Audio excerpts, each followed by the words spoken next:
Religion teaches us that it is present generation's moral obligation to enrich our learning and push our limits, to help future progenies in advancing the nobility and reach of mankind. Hey guys, welcome to the Book Critics. I hope you are safe and sound and I'm back with another video. लेकिन आज के topic पे बात करने से पहले मैं बता दूं कि हाँ, सेटिंग चेंज हो चुकी है फिर से, और अपकमिंग वीडियोस में आपको यही सेटिंग मिलने वाली है क्योंकि विंटर्स ऑफ कोर्स। और मेरा जो रूम है उधर प्रॉपर सनलाइट नहीं है, जिसकी वजह से मुझे डिफ़िकल्टी हो रही थी शूट करने में, तो I decided to change the setup और अब यही हमारा सेटअप रहने वाला है in winters. Now coming back to the topic, आज के इस वीडियो में मैं आप लोगों को रिकमेंड करने वाली हूँ एक माइथोलॉजिकल थ्रिलर फिक्शन जिसे लिखा है मयंक महाजन ने। आज जिस बुक की हम बात करने वाले हैं वो है Balan and Dheera, a tale of Kalyuga.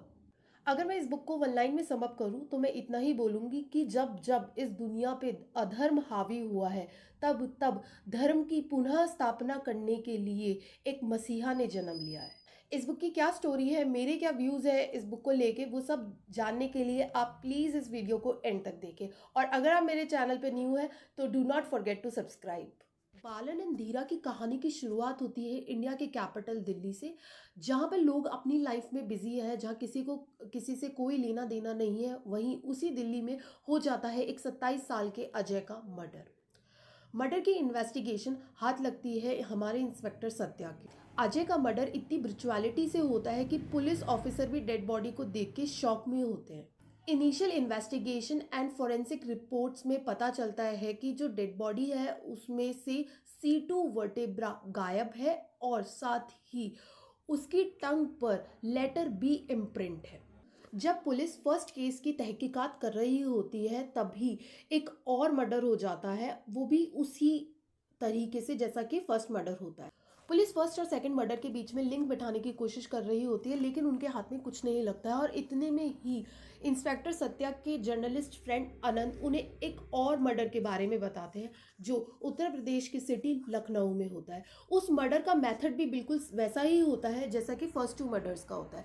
Inspector Satya अपने सीनियर्स को इन तीनों मर्डर के बीच में सिमिलैरिटीज़ जो होती है उनकी डिटेल्स देने के लिए वो जाते हैं, और वहाँ पे उनको उनके सीनियर्स बताते हैं कि ये केस अब उन्होंने रेफर कर दिया है एक स्पेशल ऑफिसर मारुति को। मारुति जब सत्या से मिलते हैं तो मारुति को रियलाइज होता है कि सत्या उनकी टीम के लिए एक इम्पॉर्टेंट असेट साबित हो सकते हैं, और इसलिए वो सत्या को अपनी टीम में इंक्लूड कर लेते हैं और उनके साथ चले जाते हैं मुंबई पहुंच के मारुति और उनकी पूरी टीम जुट जाती है इस केस की तहकीकात करने के लिए, लेकिन उन लोगों के हाथ में कुछ नहीं लग रहा होता है। वहीं उसी टाइम सत्या के हाथ में एक बहुत बड़ा और बहुत इंपॉर्टेंट क्लू लगता है। सत्या को पता चलता है कि ये मर्डर्स पूर्णिमा के दिन हो रहे हैं। उन्हें पता चलता है कि ये जो विक्टिम्स हैं उनको किलर उनके ज़ोडिएक साइंस के अकॉर्डिंग पिक कर रहा है। ये इन्फॉर्मेशन जानने के बाद मारुति और उनकी टीम को लगता है कि शायद कोई रिलीजियस सोसाइटी या कोई कल्ट एक्टिवेट हो चुका है और वो ये सब कर रहा है। इन मर्डर्स के पीछे छुपे रीजन को समझने के लिए मारुति और सत्या मुलाकात करते हैं भारत के एक बहुत बड़े धर्मगुरु बैजनाथ से मिलने के बाद मारुति और सत्या को पता चलता है कि इन मर्डर्स के पीछे सिर्फ एक साइको किलर नहीं है, बल्कि इसके पीछे एक अनइमेजिनेबल रीजन है। अब वो रीज़न क्या है और आगे क्या हुआ वो मैं आपको बता सकती हूँ, लेकिन मैं आपको बताने वाली नहीं हूँ क्योंकि I want you to read this book because this book deserve your love. Balan and Dheera की कहानी ने मेरा दिमाग उड़ा के रख दिया। जो जो चीज़ें मैंने एक्सपेक्ट नहीं करी थी मुझे वो सारे एलिमेंट्स इस स्टोरी में मिले, और कहानी की एंडिंग ने मेरा मुंह बंद कर दिया। I was फ्लैबरगास्टेड after reading the end. Pages after pages जैसे जैसे ट्विस्ट एंड टर्न्स आए मेरा इंटरेस्ट बढ़ा। मैं मानती हूँ कि बुक की लेंथ थोड़ी ज़्यादा है, लेकिन बुक एक भी पॉइंट पर बोरिंग नहीं है। साथ ही कहानी में ऐसा एक भी मोमेंट नहीं आता है जहाँ पर आपका इंटरेस्ट थोड़ा सा भी कम हो।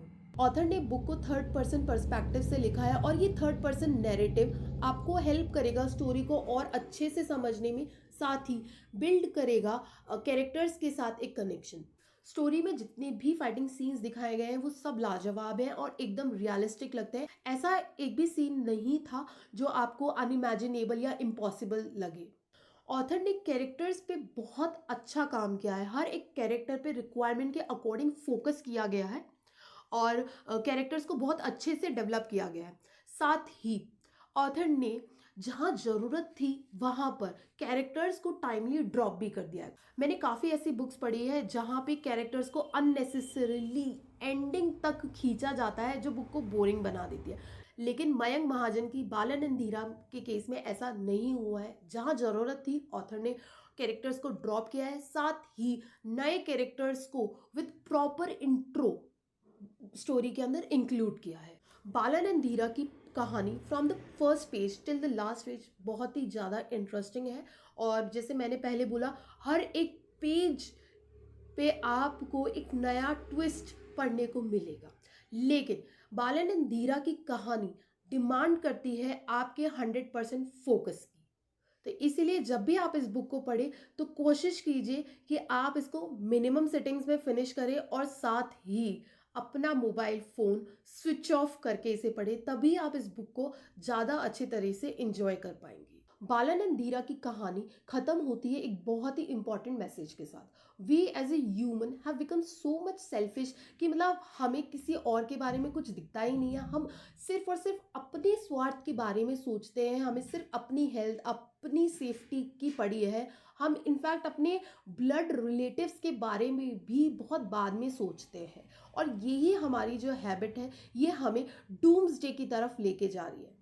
बालन एंड धीरा की कहानी में तो शायद कोई मसीहा आ गया था, लेकिन जरूरी नहीं है कि हमारी दुनिया को बचाने के लिए कोई मसीहा आए। हमारे पास अभी भी मौका है अपनी इन शॉर्टकमिंग्स पे काम करने का, कंपैशनेट बनने का, लोगों की मदद करने का, खुद को सुधारने का। And I guess it's time to rate this book. I rate this book a 5 star.